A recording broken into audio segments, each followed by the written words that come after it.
She knew this decision was inevitable. She's actually been worrying about it for years, reading things on how to do it, talking to other parents, never quite figuring out her answer to it.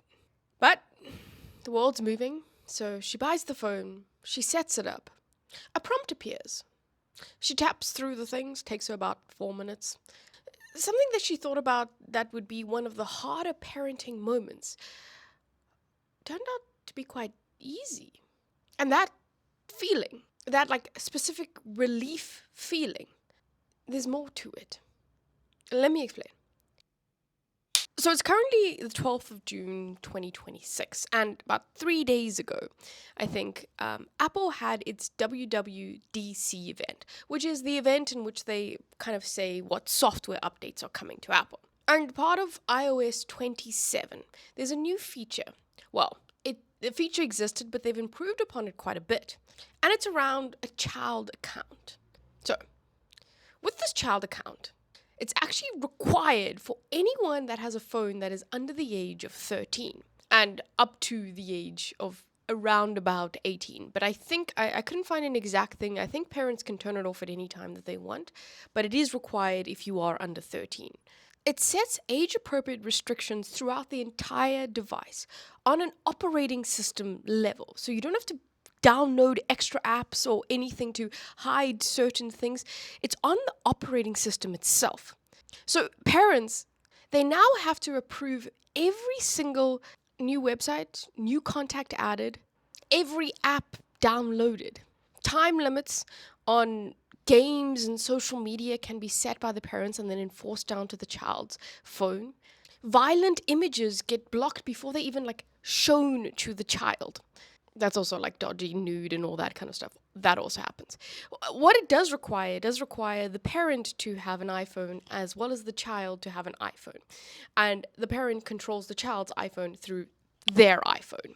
And what's interesting, or what I find but fascinating here, is that it's on the operating system. So the same sections of code that run your cameras or operate your battery, it's running on that level deep in these hardware iPhones.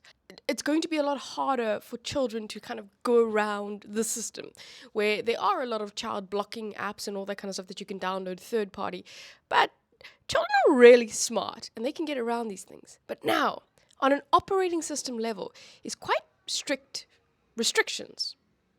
So, I don't have kids, and I'm not at the time of my life where I'm thinking about even having kids.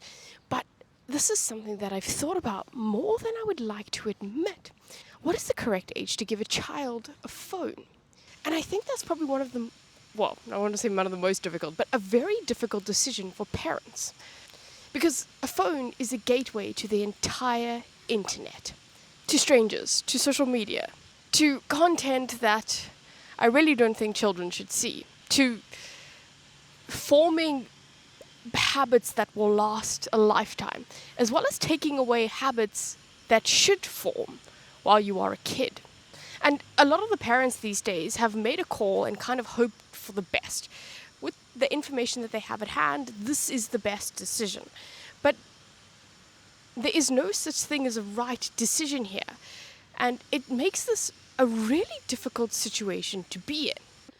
And the reason I'm talking about this today, even though I don't have children, because I find it very interesting that Apple has stepped into a space where there was actually no authority making these overarching decisions, and now they have effectively become the authority to this. And I think this changes a lot going forward in the future, because there's a well-documented pattern called authority bias. And that is the idea that people defer to institutions, even when that institution's expertise doesn't directly cover the situation at hand. Let me explain. So, Apple built this along with guidance from online safety and health experts. They were like, you know what? We don't know that much about children, so we need to bring an external party in here to help us develop this. And they did some research, and this is the solution that they came up with. And because it's been a notoriously difficult decision to decide, when does a child get a phone? When is a child going to be exposed to this scary world that a parent can't necessarily control? It's always been a difficult decision. Now, Apple, a trusted institution. It really is. People do use this device, and it's portrayed itself as a safety first, I'll save your information, blah, blah, blah, blah, blah.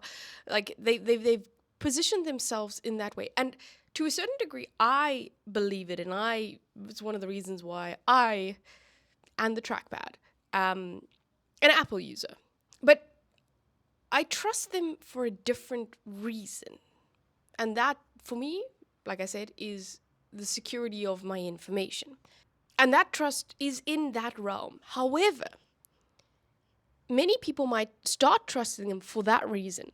But because they just have this like aura of being trustworthy, we forget where we actually trust them. And thus, we impose certain responsibilities on them that they are like, we are not necessarily responsible for that. But you know what? We can be. But maybe they actually can't be because they don't have the expertise. And this is kind of where I'm getting at here with this decision with the child stuff. Because we've just built this trust with Apple. Thus, if they hand you a solution to a really difficult problem that you've been like struggling with, and it does feel like the responsible thing to do because you portraying this authority through trust. You're like, they've probably had lots of researchers do all this thing. They probably know better than me. I'm going to trust them on this too. And then there's also something else going on here that makes this decision so much easier for parents as well. Thaler and Sunstein documented this other thing. A default thing, so like I'm talking in software, carries a social signal. This is what everybody else is doing. And that social signal is quite important because we're mere humans.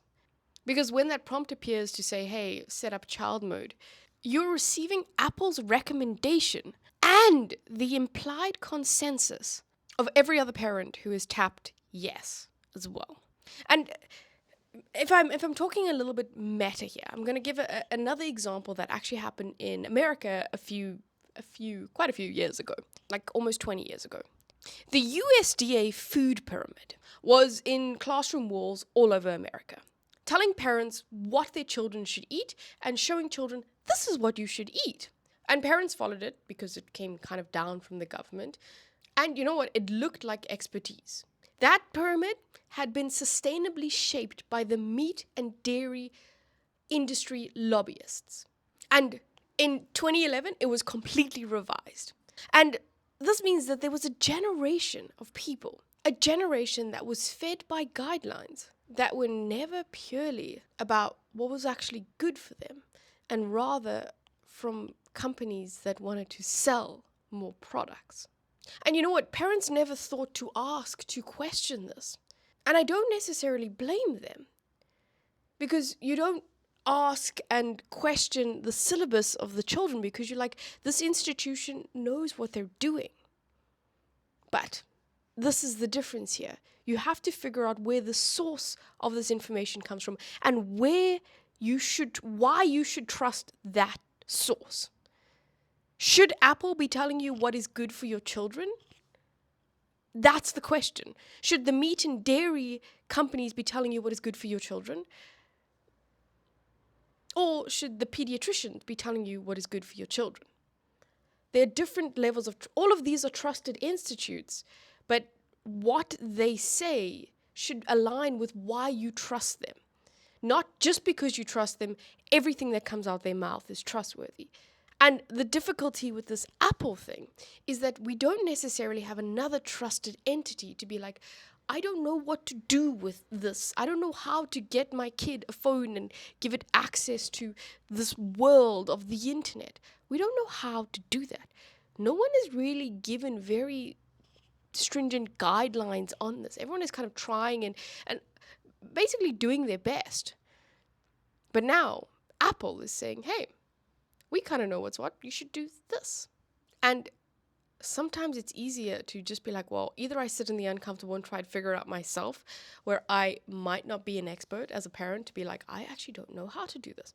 But Apple, I'm sure, has figured this out. Is that the right just pawning off? Maybe it's the only one we've got at this moment in time, but it just, you know? And this is where it gets a little bit complicated, because I don't think Apple's intentions are bad. Because the features, they're thoughtful. And they actually decided that they needed to go find external help. So going to the American Academy of Pediatrics was, I think, a good call. I don't know better. Maybe I don't know if this is the right institution to use, but I don't have a better recommendation. But this is not necessarily my field of expertise, child psychology. And I also don't think many parents have the time, money, or expertise to put in that much effort to figure out what will be good for their child at different stages of development in terms of technology. One can argue if you want the best for your kids, you can make the time to do that. But I also think we need to be realistic here. You don't go telling parents to set their own syllabus for their kids at school.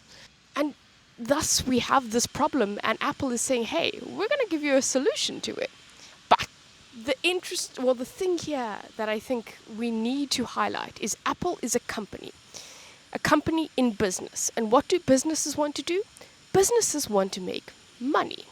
And in the fiscal year of 2025, Apple generated 109 billion US dollars from not just they're selling their hardware device phones, but from service revenue, the App Store, iCloud, subscriptions, or keeping people inside the Apple ecosystem. And analysts describe family sharing, so sharing of your Netflix with people or your iCloud, or these things that keep you locked in with more people, specifically as a strategy to increase household penetration and raise the cost of switching to another provider. Once your entire family's inside, leaving means disrupting all of these shared preferences and purchases and photo collections and a management tool for everyone. That disruption is so hard because if one person decides to change, then do they all have to decide to change? What happens? Now, if a child is set up at 8 years old with their iCloud email address, an Apple account, Apple approved apps, Apple's version of what they're ready for, that child being introduced to Apple's system means they're probably going to have some sort of long-term loyalty with the company. And I'm not saying this is necessarily sinister. I'm just highlighting the complexity that is with the service that Apple's providing. Because Apple is not a child welfare organization. It's a business with stakeholders. And the service model depends on people staying within the ecosystem. And then we're handing them the authority to define what childhood looks like with a screen. Because that decision was so hard for parents, and Apple was like, hey, we can give you an easy answer. And then we never really stopped to ask if Apple was qualified to even provide an answer in the first place. So I think that the biggest thing we need to take away here is I think we need to be critical.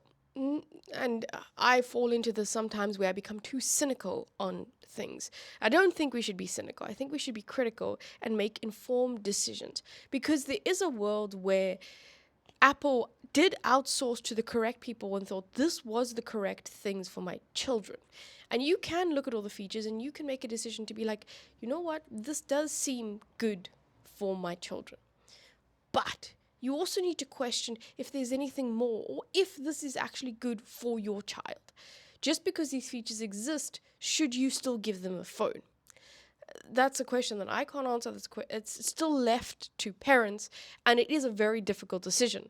But I'm sure there are very many difficult decisions as a parent, and then this just is one of them that you figure out. But yeah, I do understand uncertainty is really scary, and I don't know, there are some really disgusting people on the internet, and you wouldn't want your innocent child getting involved in that kind of stuff. So yeah, I don't know. I know it's a really tricky one, but yeah, just be critical, please. Anyway, I will check you on the next one.